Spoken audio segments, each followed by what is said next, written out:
주께서 친히 날 구해 주사 넓으신 사랑 베푸시네.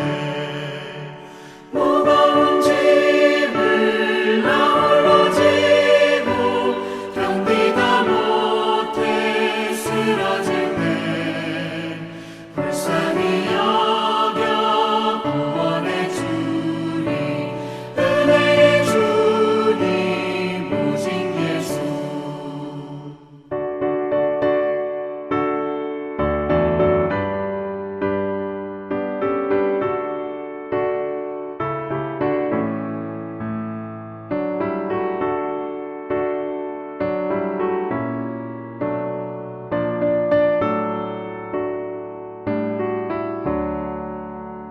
내 짐이 점점 무거워질 때 주 예수 앞에 아뢰면 주께서 친히 날 구해 주사 내 대신 짐을 져주시네.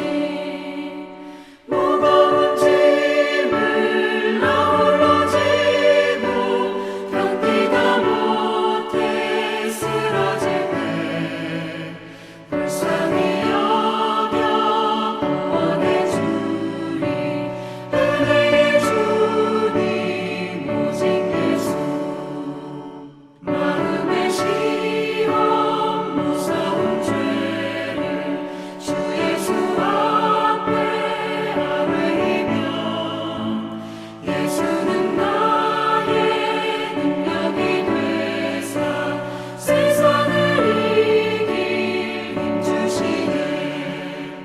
무거운 짐을 나 홀로 지고 견디다 못해 쓰러질 때 불쌍히 여겨 구원해 주니 은혜의 주님 오직 예수.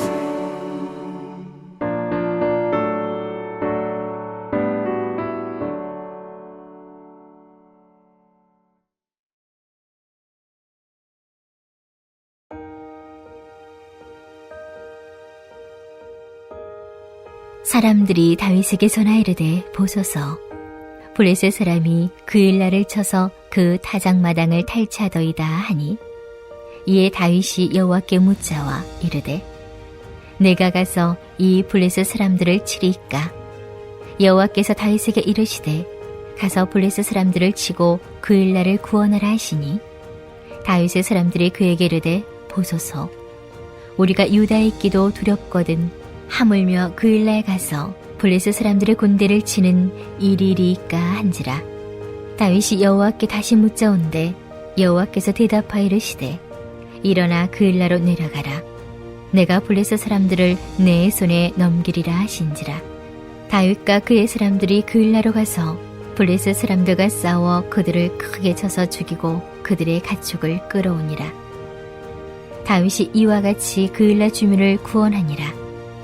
아히멜렉의 아들 아비아달이 그 일날 다윗에게로 도망할 때 손에 에봇을 가지고 내려왔더라.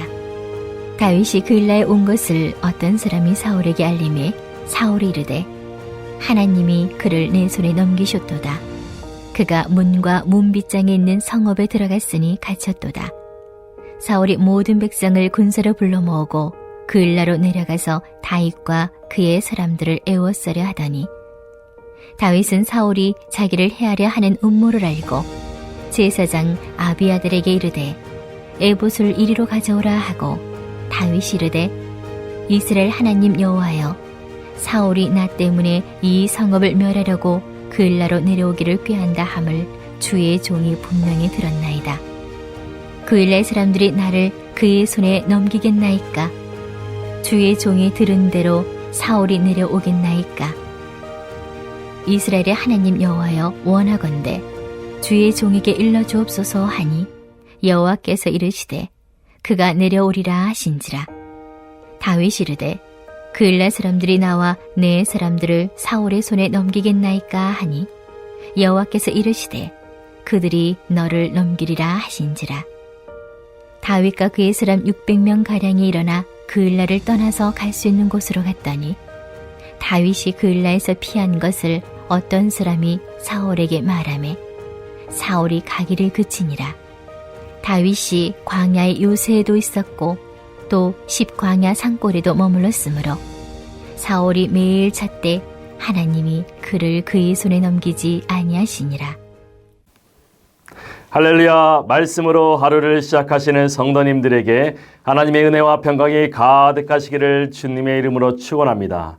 오늘은 너의 행사를 여호와께 맡기라 하는 제목으로 사무엘상 23장 1절에서 14절까지 말씀을 함께 나누고자 합니다. 이 시간 우리에게 주시는 말씀을 듣고 묵상할 때 그 말씀이 나에게 주시는 하나님의 음성임을 깨닫고 말씀 따라 순종하며 살아가시는 우리 모두가 되기를 소망합니다. 오늘 본문은 사울 왕을 피해 광야를 떠돌며 생활하던 다윗에게 블레셋 가까이 위치한 그일라 마을 소식이 전해지는 것으로 시작하지요. 블레셋은 그일라 사람들이 1년 내내 수고에 쌓아놓은 곡식을 탈취해가는, 그래서 그일라 사람들 생계가 위협받고 있다는 안타까운 소식을 듣게 되었어요. 이 소식을 들은 다윗은 가만히 있을 수 없었을 거예요. 왜냐하면 그는 불의를 참지 못하는 성격이었어요. 이전에 블레셋 장수 골리앗이 이스라엘 군대를 조롱하고 모욕하였을 때 다윗은 참지 않고 여호와 하나님의 이름으로 골리앗과 맞서 싸웠던 적이 있었잖아요. 그래서 이번에도 블레셋이 선량한 주민들을 괴롭힌다는 소식을 듣고서 분노를 참지 못했을 거예요. 이때 다윗은 자신의 화를 주체하지 못하고 앞뒤 가릴 것 없이 막 달려나가는 것이 아니라 먼저 하나님께 물었어요. 제가 가서 저 블레셋을 쳐도 되겠습니까? 자신의 생각과 판단이 아닌 하나님의 뜻을 구하는 기도를 했을 때 하나님은 그에게 말씀하십니다. 가서 블레셋을 치고 그일라를 구해주어라. 이렇게 다윗은 블레셋을 치고 그일라를 구원하라는 신탁을 받았어요. 이제 그가 하려는 전쟁은 사람의 전쟁이 아닌 하나님이 명하신 거룩한 전쟁이 되는 거예요. 그런데 다윗의 부하들은 전쟁에 나가길 주저했어요. 우리는 지금 쫓기는 신세로 날마다 두려워하며 살고 있는데 그일라까지 가서 블레셋을 친다고요? 안 될 말입니다. 만약 그랬다가는 우리 위치가 발각되고 사울 왕의 추격을 받게 될 거예요. 그럼 블레셋을 친다 해도 사울 왕에게 잡혀 죽게 될지도 몰라요. 다시 생각해 보세요. 다윗의 부하들은 내 코가 석자니까 남의 일에 신경 쓸 겨를이 없다는 거예요. 어쩌면 부하들 말이 맞을 거예요. 왜냐하면 지금 다윗은 광야를 떠도는 신세였고 그를 따르는 부하들은 훈련받은 정규군이 아니라 무기도 갖추지 못한 상태였기 때문에 블레셋과 전쟁에서 이길 승산이 거의 없어 보였어요. 설령 이긴다 해도 전열을 갖추기도 전에 사울이 온다면 큰 위기에 빠질 것이 자명했기 때문이에요. 하지만 다윗은 블레셋이 저지르는 그 악행에서 그일라를 구원하는 것이 선하신 하나님의 뜻임을 믿고 있었어요. 그래서 다윗은 다시 한번 하나님의 뜻을 구했고 하나님이 그에게 대답하셨어요. 그일라로 내려가라. 내가 블레셋 사람들을 네 손에 넘겨주겠다. 이렇게 두 번이나 하나님의 신탁을 받은 다윗은 더 이상 지체할 이유가 없었지요. 하나님이 그일라를 구원하라고 말씀하셨고 승리를 보장해 주셨기 때문이에요. 마찬가지로 오늘 우리 역시도 매일매일 영적 전투를 벌이고 있죠. 우리가 말씀을 묵상하고 기도하려고 할 때, 내 시간을 비우고 성경 일독을 하려고 할 때 사단은 우리를 분주하게 만들며 말씀을 노략질 해버려요. 새벽을 깨우고 말씀으로 하루를 열려고 할 때 나를 곤비하게 하고 주일 예배, 수요, 금요, 구역 예배에 나가려고 할 때 세상의 시선을 빼앗기게 하고 우리 머리를 어지럽혀서 주저앉게 만들어요. 가정에서와 학교, 직장에서 만나는 사람들로 인해 겪게 되는 크고 작은 영적 전투에서 그동안 쌓아놓았던 기도 능력을 잃고 말씀의 은혜를 다 쏟아버리는 일도 있었어요. 그러니 나는 항상 하나님 앞에만 서면은 죄인이 되어 숨게 되고 무기력하고 믿음 없는 오합지졸 이스라엘 병사들처럼 초라한 인생인 듯 느껴지더란 말이에요. 그러니 부모와 자식 간의 다툼이 끊이지 않고 직장에서 되는 일 하나 없고 남들은 잘 하는 일이 내가 계획하고 준비하면 제대로 되지가 않아요. 그래서 수고한 대로 거두지 못하는 그 일나 사람들처럼 안타까운 모습이에요. 이처럼 환난과 풍파 속에서 이리 흔들리고 저리 흔들리는 우리를 구해줄 이 누구일까요? 오직 예수 그리스도 한 분뿐이심을 믿으시기 바랍니다. 오직 그분만이 쓰러진 나, 지쳐버린 나를 거대한 파도 앞에 두려워 떠는 나를 지켜주시고 건져주실 수 있음을 고백하고 선포하시는 우리가 되기를 소망합니다. 이때 중요한 것은 우리 역시 다윗처럼 여호와 하나님의 뜻을 묻고 구하며 나아가야 한다는 겁니다. 시편 18편 6절에서 다윗은 이렇게 고백했어요. 내가 환난 중에서 여호와께 아뢰며 나의 하나님께 부르짖었더니 그가 그의 성전에서 내 소리를 들으심이여 그의 앞에서 나의 부르짖음이 그의 귀에 들렸도다. 아멘. 이처럼 환난 중에 있을 때 주께 부르짖으면 나의 부르짖음을 들으신다는 다윗의 고백이 오늘 저와 여러분의 고백이 되기를 소망합니다. 이제 다윗은 하나님의 약속을 믿고 말씀에 순종하며 전쟁에 나갔을 때 어떤 일이 벌어졌을까요? 함께 본문 5절 말씀을 다시 한번 읽어볼까요?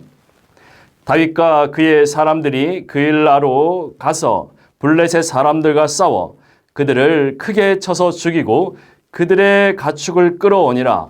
다윗이 이와 같이 그일라 주민을 구원하니라. 아멘. 다윗이 말씀대로 순종하며 담대한 믿음으로 전쟁에 나아갔을 때 그는 전쟁에서 적들을 크게 이겼다고 해요. 그래서 그일라 사람들을 구원했을 뿐만 아니라 전리품까지 챙겨왔어요. 다윗이 시편 18편 2절에서 고백한 것처럼 하나님은 다윗의 반석과 요새가 되어주셨어요. 다윗의 방패와 구원의 뿔과 산성이 되어주신 하나님이 저와 여러분의 하나님 되심을 믿으시기 바랍니다. 자, 그런데 베드로전서 5장 8절에 기록된 사단이 우는 사자와 같이 두루 다니며 삼킬 자를 찾듯이 사울이 다윗의 소식을 듣고 다윗을 잡으러 온다는 거예요. 앞서 다윗의 부하들이 염려했던 일이 실제로 일어난 거예요. 아마도 이런 급박한 상황에 닥친다면 누구라도 당황하면서 어찌할 바를 모르며 멘붕에 빠지게 될 거예요. 부하들은 다윗을 원망했겠지요. 그런데 다윗은 사람이 아닌 하나님께 나아갔어요. 다시 한번 하나님께 이 모든 상황을 맡기며 기도했어요. 본문 11절을 제가 현대인 성경으로 한번 읽어보겠습니다. 그일라 주민들이 나를 사울에게 넘겨주겠습니까? 아니면 내가 들은 대로 사울이 정말 내려옵니까? 이스라엘의 하나님 여호와여 주의 종에게 일러 주소서 하고 부르짖었다. 그러자 여호와께서 사울이 내려올 것이다 하고 대답하셨다. 아멘. 다윗이 하나님께 부르짖었다고 해요. 자신이 가야 할 바를 알려주시라고 간절히 부르짖으며 기도했다는 거예요. 잠언 16장 3절은 우리에게 이렇게 가르쳐 주죠. 너의 행사를 여호와께 맡기라. 그리하면 얘가 경영하는 것이 이루어지리라. 아멘. 다윗이 어떤 상황 속에서도 하나님께 묻고 기도하고 부르짖었을 때 하나님은 그에게 가야 할 바를 알게 하셨어요. 남들이 안 된다고 할 때 다윗은 하나님이 명하셨으니 된다고 했어요. 거기로 가면 죽는다고 할 때 다윗은 순종함으로 살 수 있다고 했어요. 제발 합리적으로 상식적으로 생각하자 했을 때 다윗은 이해되지 않아도 하나님께 맡기자 했어요. 다윗이 그리했을 때 하나님이 그를 사울의 손에 넘기지 아니하시리라 하신 말씀처럼 우리를 저 대적들의 손에서 건져 주실 것을 믿습니다. 아멘. 사랑하는 전주 안디옥교회 성도 여러분, 오늘도 우리의 영적 전쟁은 계속됩니다. 처음 문을 열고 나가면 광야 인생길이 계속되고 나의 대적들이 죽일 듯이 달려올 거예요. 그럼에도 오늘 우리가 다윗처럼 나의 행사를 여호와 하나님께 맡기고 하나님의 뜻과 계획을 묻고 구하며 나아간다면 하나님께서 우리의 행사를 이루어 주실 줄 믿습니다. 오늘 이 말씀에 의지해서 내가 가는 길이 비록 광야 길이라 할지라도 음침한 산골짜기를 다닌다 할지라도 나를 지키시고 보호하시는 주님과 함께 승리하시는 성도님들 다 되시기를 주님의 이름으로 축원합니다. 이 시간 말씀을 기억하며 함께 기도합니다. 첫째는 우는 사자와 같이 우리를 넘어뜨리는 대적들에 맞서 나의 믿음을 지키며 승리하기를 간절히 구하시며 이를 위해 말씀으로 무장하는 우리가 되기를 원합니다. 연초부터 진행된 90일 성경 일독이 이제 신약 성경으로 접어들었는데요. 다시 한번 힘을 내서 말씀을 묵상함으로 우리의 믿음이 더욱 성장하기를 원합니다. 두 번째는 항상 하나님께 묻고 구하고 맡기며 나아간 다윗처럼 새 성전 건축의 비전을 이루기 위해 날마다 부르짖으며 기도하는 우리 모두가 되게 하여 주시옵소서. 그래야 주님이 온전히 기뻐 받으시는 새 성전 이루게 하옵소서. 이러한 기도 제목으로 함께 기도하시겠습니다.